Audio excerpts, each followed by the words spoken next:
Okay. So today we're going to continue reading the book of Jeremiah. We're not near done with Jeremiah yet. I thought about, okay, so I finished off chapters 21 to 25 last time. And I talked about how that was its own section that followed that material about Jeremiah's, dark night of the soul, where he was beaten and put in the stocks after giving his message in the valley of Ben Hinnom. And it was around that time, it seems as though he made peace with himself, made peace with God, made peace with this difficult message that he had been tasked to bring to the people. And then we read in the next few chapters, 21 to 25, we read an account of the justification for this message and the vindication of Jeremiah for having delivered it. That's only halfway through the book. I mean, we're not nearly done. But we also read about him in chapter 25, speaking to the other nations and telling God, giving him a message to the other nations and telling him to go and make the nations around Judah drink the cup of God's wrath as well. And I decided to go ahead and skip to the end of the book where we actually get a collection of messages to the other nations. This is Jeremiah 46, chapter 46 through 51. This is where the ancient editors of the book of Jeremiah decided to put this material.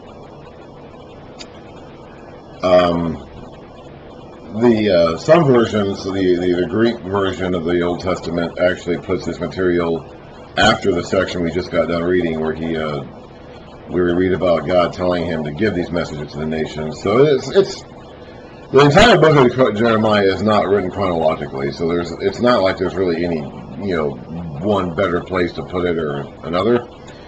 I have decided to go ahead and read this section now because it fits thematically with what we just finished reading. God appointing Jeremiah to go make the other nations drink the cup of his wrath. I don't think Jeremiah himself went to these other nations. We read at the end here, when he gets to Babylon, that he sent of this message written on a scroll. He sent it with a messenger to Babylon in the days of Zedekiah, the last king of Judah. We read about that in terms of Babylon. It doesn't exactly say how he delivered this message to the other nations.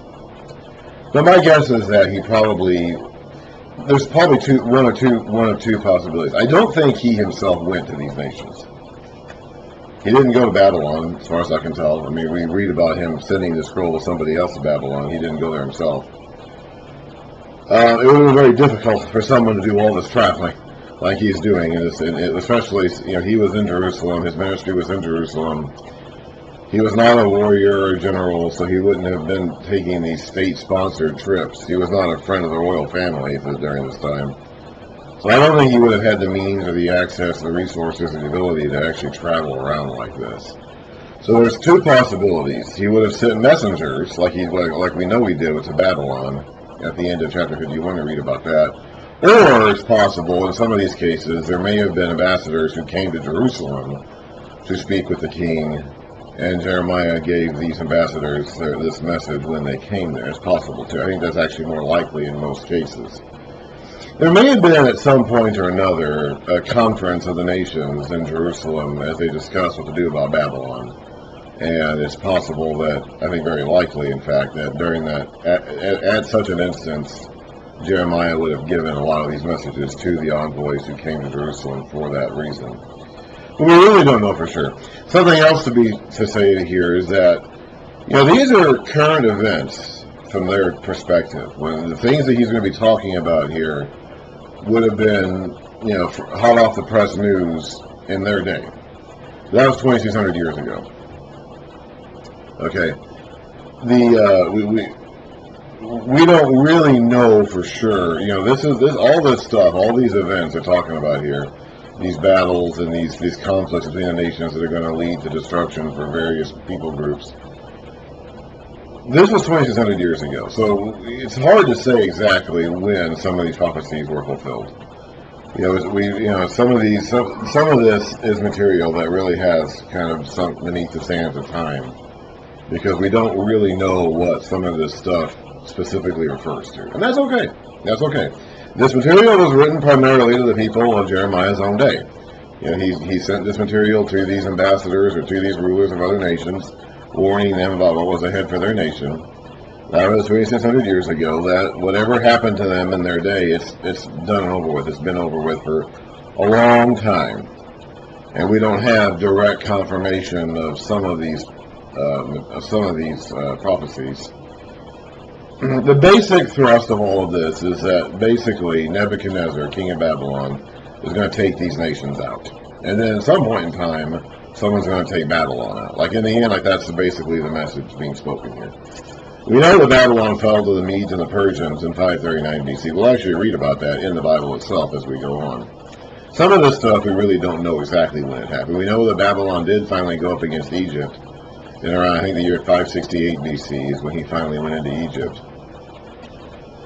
As far as when he conquered Moab or Ammon or things like that, we really don't know for sure. Josephus mentions them doing this.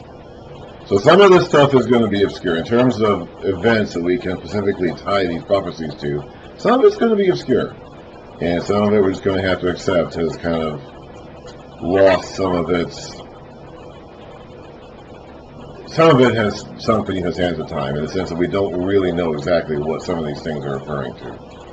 But the overall point is that God will have his day. These are all day of the Lord messages here. Whether it's against Egypt, or Babylon, or anything in between, or Judah itself, which the rest of the book of Jeremiah is about. Whoever rebels against God, God will ultimately have his day. Okay, so we're flipping back to the back of the book, starting in the beginning of Jeremiah, chapter 46. This is the word of the Lord that came to Jeremiah the prophet concerning the nations.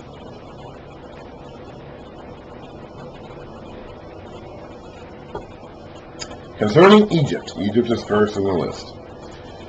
This is the message. Now remember, Egypt had defeated Judah at the battle at Megiddo in 609 BC. Then Pharaoh Neco went up to fight the Babylonians. He was not there to fight the Judeans. He was not there to fight King Josiah. But Josiah decided to fight Neco anyway. And Neco won and killed Josiah. And then on the way back, and then Neco went on to do whatever it is he wanted to do. And then on the way back, he came through Judah, apparently, and took the king that the people had put on the throne to replace Josiah. Josiah was still fairly young when he died. He had a 31-year-long reign, but he began his reign when he was 8. So even when he died, he was only 39 years old. And he had a bunch of sons, and several of them do become king. But they were all very young. I mean, he himself was only 39. So his oldest sons wouldn't have been much more than 20 at the time he died. So there really wasn't anybody ready to be king. And so the people took one of his sons and made him king. But Pharaoh Neco, on his way back from whatever it was he planned on doing when he was on his way up, when Josiah intercepted him, comes through Judah, doesn't like that king for some reason. I guess he thinks he's not going to be a useful vassal. I don't know. So he captures that king, that guy, Jehoahaz, brings him back to Egypt. Jehoahaz ends up dying there. I don't know how long he stayed there as a prisoner, but he never got out of captivity in Egypt. And Pharaoh Neco, put another one of Josiah's sons on the throne and made him king. So Egypt, and then Babylon. So Egypt was a threat to Judah before Babylon became a threat to Judah. So that's probably why they're first on the list here.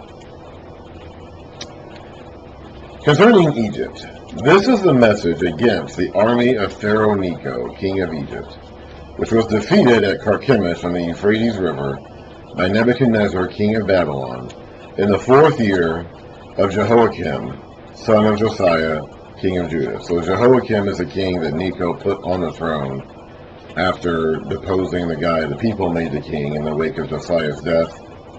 And that was in 609 BC. So this is the 4th year of Jehoiakim, which is 605 BC. And that was also the same year that Egypt lost to Babylon out at north of Israel at a place called Carchemish. It's also the same year that Nebuchadnezzar became full king of Babylon. Up to that point, he had been reigning along with his father, Nabopolassar, but Nabopolassar died that year, and Nebuchadnezzar became the sole king. That was a major year. The 4th year of Jehoiakim is a big year. Now, it seems as though this prophecy is written a little strangely. And remember, this is all ancient history to us now. in this day and time, it would have been current events. But it seems as though there's two aspects to this oracle against Egypt. One is talking about an event that had already happened, even in Jeremiah's day, which appears to be this battle of Carchemish. He starts off these first several verses basically making fun of the Egyptians for losing at Carchemish. And then he's going to look forward to an event that hasn't happened yet in his day, but will, and obviously it has happened now, when Nebuchadnezzar comes back to Egypt and takes out Egypt. And that will be 20 or 30, well, actually more like 40 years later. That will be around the years 568 or so BC when Nebuchadnezzar finally goes down to Egypt. Now, we haven't read the end of Jeremiah yet, the end of the narrative. Of course, we know that Judah does fall, so that Nebuchadnezzar, king of Babylon, the city of Jerusalem is destroyed, so is the temple, people are taken captive. Some people are left in the land, and those people end up going down to Egypt, even though God doesn't want them to, and Jeremiah tells them not to. A band of them will go down to Egypt. They'll make Jeremiah go with them. And so, that hasn't happened yet at the time that Jeremiah speaks this oracle against Egypt. But what he has in mind here is this event that's to come, where the remaining Judahites go down to Egypt for protection and shelter, and it's not going to work, and Nebuchadnezzar will eventually come and take out Egypt. And that happens about 20 years after Nebuchadnezzar destroys Jerusalem. So there's a twofold aspect to this oracle. One is talking about an event that just happened, the Battle of Carchemish, in which Egypt was defeated. And one is talking about an event that's about 40 years in the future from this point in time, which is when Nebuchadnezzar comes down into Egypt itself and attacks Egypt. And that's after the Judahites, the remaining Judahites, go there to flee for protection. That's what, like I said before so many times, you have to be careful with these prophet books. Like, you can't just plow through them and read them like you can some other books in the Bible. These prophet books take effort to understand and explain. Okay, so, concerning Egypt, this is a message against the army of Pharaoh Neco, king of Egypt, which was defeated at Carchemish on the Euphrates River by Nebuchadnezzar, king of Babylon, in the 4th year of Jehoiakim, son of Josiah, king of Judah. Prepare your shields, both large and small, and march out for battle. Harness the horses, mount the steeds. Take your positions with helmets on. Polish your spears, put on your armor. So get ready for battle. They're ready for a fight. What do I see? They're terrified. They're retreating. Their warriors are defeated. So after all that preparation, immediately we spin around and say, what happened? They've been defeated already. Now remember, I want to say something here again. I mentioned this over and over and over and over again, because I don't think we should forget it. These passages, this message was originally spoken aloud, okay? The entire Bible, from beginning to end, was originally spoken, and only later on was it written. And even after it was written, it was still intended to be spoken.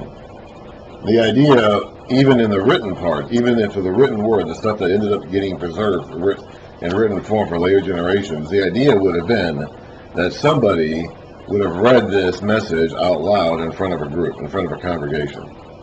And that's true all the way. Everything in the Bible would have been written with that in mind. Everything you read in the Bible from page 1 to page 1000, however long your bound Bibles are, was written with the idea that somebody would have been standing up in front of a crowd and speaking this out loud. And of course, everything originally would have been spoken. Like all the Word of God communicated to man originally would have been spoken. Even the stuff that did end up getting written still would have been spoken first and foremost. And even after it was written, it was still meant to be spoken. I say this because we don't really do this today. We don't have a culture today where we speak the word out loud in public settings very often. I wish we did. But for whatever the reason, we seem to have developed this idea that actually reading the Bible is something that nobody wants to do. You know, even in our church services, we don't actually read the scriptures very much.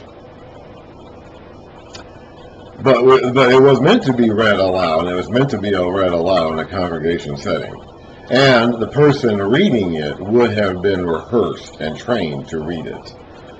Now, in other religions of this time period, you'll actually read in their text instructions to the speakers on how to perform the parts. We don't really have that in the Bible. Like in the Egypt, for example, in some of their records of their ceremonies, which they also performed and read aloud, there are even instructions in the written text to the speakers on how to read the parts or how to perform the parts. Now, we don't really have that in the Bible. There's nothing that I can really see that indicates there's anything anywhere in the Bible that is meant to be like instructions to the reader.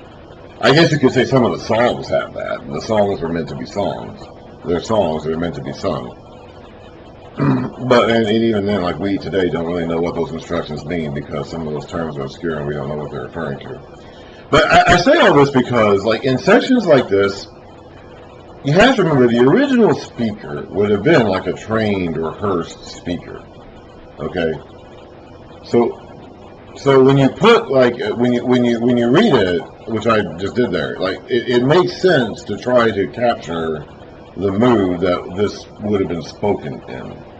I'm not saying you have to treat it like a drama. I'm not saying you have to be a trained thespian in order to read the Bible. I'm not certainly a trained thespian, but it does help to kind of read it and try to read it according to the flow, the way the language sounds, because that's how it would have been spoken. Even after it was written, that's how it would have been spoken. Anyway, what do I see? And that's part of the reason why sometimes, like in these ancient Hebrew texts, when you have like the speaker flip back and forth between one group or another, one speaker or another, and there's no instructions, there's no warning. You have to remember that these people would have originally read this out loud, and they would have trained each other to be able to do that. Like these scribes and these priests who had the responsibility of doing this, they would have known, first, as the copyists, the ones who copied the text over and over, they would have known like how to speak them. When they were speaking them in their congregations or in their settings, not only would they have known how to copy them, they would have also known how to speak them. And that's just something I think we need to be aware of. And that explains partially why the text is the way it is. Anyway, what do I see? They're terrified. They are retreating. Their warriors are defeated. They flee in haste without looking back. And there is terror on every side, declares the Lord. The swift cannot flee, nor the strong escape. For in the north, by the river Euphrates, they stumble and fall. So this is the Battle of Carchemish that they're talking about here, which apparently has already happened at the time this message is being spoken. It's being used as an example, as an object lesson of what's going to happen again later. Who is this that rises like the Nile, like rivers of surging waters? So someone's coming up from the earth like the Nile floods every year. Egypt rises like the Nile, like rivers of surging waters. She says, I will rise and cover the earth. I will destroy cities and their people. Charge, O horses! Drive furiously, O charioteers! March on, O warriors! Men of Cush and Put who carry shields. Men of Lydia who draw the bow. Those would have been some of the nations around Egypt that frequently served in Egypt's army. Whether they did so voluntarily as mercenaries or they were impressed into fighting, I'm not entirely clear. But these would have been non-native Egyptians who were fighting in the Egyptian army from the countries around Egypt. But that day belongs to the Lord Almighty. This is the day of the Lord, what this is. A day of vengeance, for vengeance on his foes. I don't think this is referring to the murder of Josiah. The death of Josiah in battle. It could be. He could be getting revenge for that. I think it's just he's getting vengeance on his foes. Those who deny him, those who don't follow him, those who defy him. The sword will devour until it is satisfied, until it has quenched its thirst with blood. For the Lord Almighty, will offer sacrifice in the land of the north by the river Euphrates. Go up to Gilead and get balm, O virgin daughter of Egypt. That's where all the healing medicines were supposed to be, was in Gilead. But you multiply your remedies in vain. There is no healing for you. Now that's an insult to Egypt, because Egypt also had a reputation, just like Gilead had a reputation for having a healing balm in it somewhere. Egypt also had a reputation for being known for their healing arts. So whether you go to Gilead to get their healing meds, or you just use your own healing remedies down in Egypt, it's not going to work. The nations will hear of your shame. Your cries will fill the earth.